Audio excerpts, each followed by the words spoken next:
Assalamualaikum. Waalaikumsalam, silakan dulu. Iya, terima kasih. Mbak Rara gimana nih kabarnya nih? Alhamdulillah baik. Tadi gimana nih perjalanan mau ke sini? Tadi itu mendung ya, emang dari rumah itu emang sudah mendung, udah gerimis rintik-rintik. Tapi alhamdulillahnya nggak sempet kehujanan sih. Berarti belum sempat hujan. Iya. Ya, dari tadi pagi juga di sini emang mendung terus, belum ada panas dari pagi. Aku udah nyobain tau Bu ke kebun binatang yang Ibu rekomendasiin itu. Aku kan kemarin sempat bingung tuh sama keluarga aku mau pergi liburan kemana.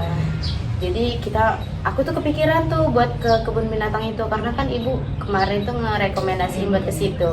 Ternyata emang bagus banget sih Bu. Terus sejuk, buat piknik juga seru. Pokoknya enak lah. Iya, apalagi kok sama keluarga. Iya.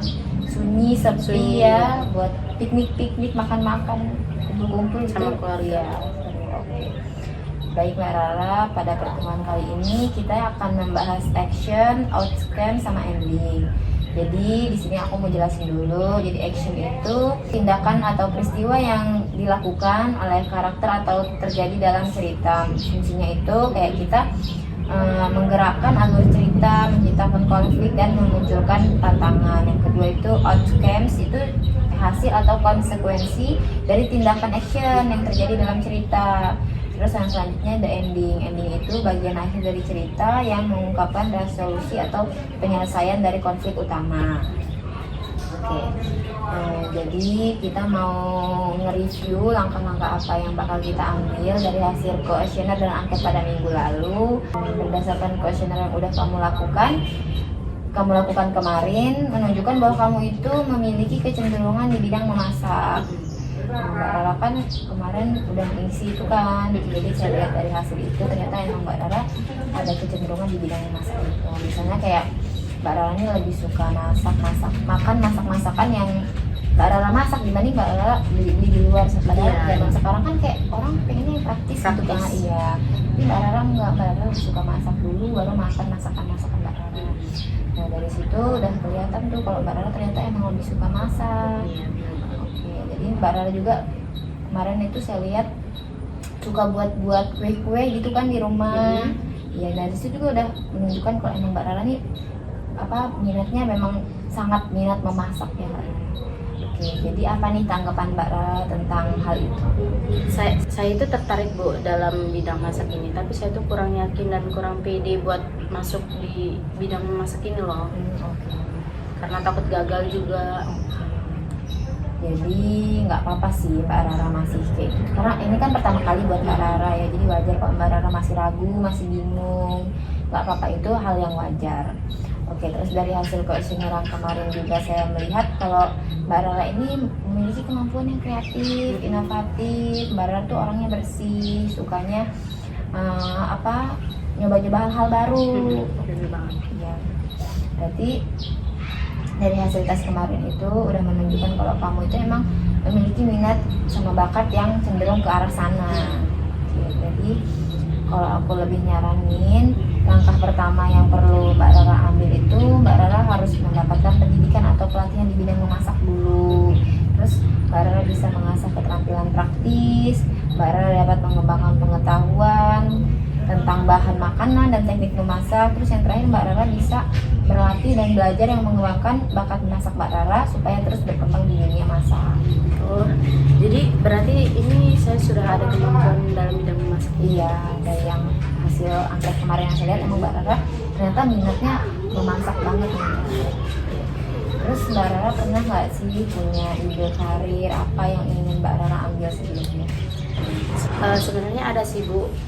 Saya itu buat ngambil di bidang chef ini karena kan ngelihat di TV itu kan kayak chef itu pada masak di depan customernya itu kan. Terus abis itu, saya tuh juga sempat kepikiran buat jadi chef, tapi saya tuh masih ragu buat kayak masih maju mundur buat mau jadi chef itu karena takut gagal kan.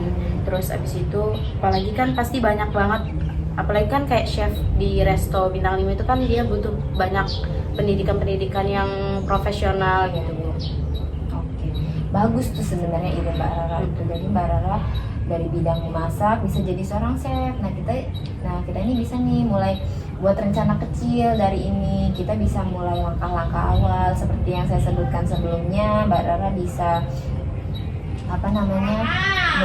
nyaranin langkah pertama yang perlu kamu ambil tuh Mbak Rara bisa mendapatkan pendidikan atau pelatihan bidang memasak pagi. Terus Mbak Rara bisa mengasah keterampilan praktis Mbak Rara dapat mengembangkan pengetahuan tentang bahan makanan, teknik memasak. Terus Mbak Rara bisa berlatih dan belajar mengembangkan bakat masak Mbak Rara itu supaya terus berkembang di bidang masak. Jadi gimana nih tanggapan Mbak Rara tentang langkah-langkah tadi? Sangat cukup membantu untuk saya dalam memulai karir, Bu. Nah, jadi saya mengikuti kursus atau pendidikan di bidang kuliner itu dapat memberikan saya dasar pengetahuan dan teknik-teknik yang baru. Terus sebelumnya saya kan mempelajari resep-resep tuh yang resep-resep yang kompleks, penting untuk saya dapat menguasai teknik dasarnya itu. Terus seperti memotong bahan makanan, terus memahami cara menggunakan alat dapur yang efisien, terus mengelola bahan. Nah, chef kan harus bisa mempersiapkan makanan dengan konsisten dan cepat kan, Bu. Nah, serta menjaga kualitas dari makanan itu. Terus chef juga kan tidak hanya menguasai teknik memasak, tetapi juga dia harus memiliki teknik kreativitas untuk bereksperimen dengan rasa dan penyajian.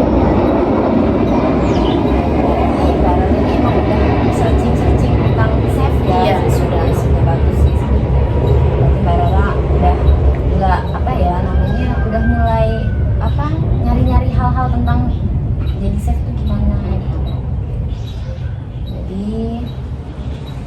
mungkin ini gimana nih, kalau apakah Mbak Rara ada kendala atau kekhawatiran dalam memulai langkah-langkah ini? Sebenarnya kalau kendala yang gimana tuh nggak ada sih, Bu. Cuman ya itu masih ragu dan takut buat memulai karir ini. Oke, itu wajar karena ini pertama kali buat Mbak Rara. Mbak Rara tuh harus lebih percaya diri, yakin apa yang udah Mbak Rara pilih itu pasti bakal mendapatkan hasil yang sesuai. Mbak Rara jangan takut gagal, jangan selagi kita belum mencoba, jangan takut gagal. Jadi kita mencoba dulu apa yang udah kita ambil, kita harus yakin sama apa yang kita ambil. Kita tidak boleh pesimis duluan, harus optimis. Mbak Rara harus yakin kalau Mbak Rara itu bisa. Oke, jadi hari ini kita udah selesai nih tentang membahas langkah-langkah apa yang bakal kita ambil. Kita juga udah selesai membahas dari hasil angket dan kuesioner pada minggu lalu. Jadi sekarang kita akan menyimpulkan dari hasil konseling kita pada pertemuan terakhir ini. Tadi kan Mbak Rara udah bilang Mbak Rara pengen jadi chef nih. Oke, nah langkah yang perlu Mbak Rara ambil itu udah saya jelasin sebelumnya juga. Nah, gimana nih Mbak Rara dari hasil konseling kita hari ini? Apakah udah cukup jelas buat Mbak Rara? Baik, sudah cukup jelas. Jadi aku itu udah ada rencana buat ambil langkah-langkah buat ngambil karir kedepannya. Alhamdulillah, berarti udah ada pencerahan nih mau gimana mulai langkah ke awal karir Mbak Rara ya. Sudah. Oke. Baik, mungkin sesi konseling terakhir kita ini saya selaku konselor akan terus membantu Mbak Rara dan mendukung Mbak Rara dalam memilih karir ini. Saya berharap Mbak Rara selalu optimis atas apa yang telah Mbak Rara pilih, selalu yakin atas apa yang telah Mbak Rara pilih. Jangan takut gagal, jangan takut nggak bisa, karena selagi kita belum memulai kita harus yakin dulu. Oke, baik, mungkin ini sesi konseling terakhir kita. Jadi saya berterima kasih kepada Mbak Rara sudah memilih saya sebagai konselor yang membantu Mbak Rara dalam memilih karir ini. Intinya apabila saya ada salah kata saya maaf kepada Mbak Rara ya. Baik, saya juga terima kasih banyak kepada Ibu sudah banyak membantu saya dan membimbing saya dalam memulai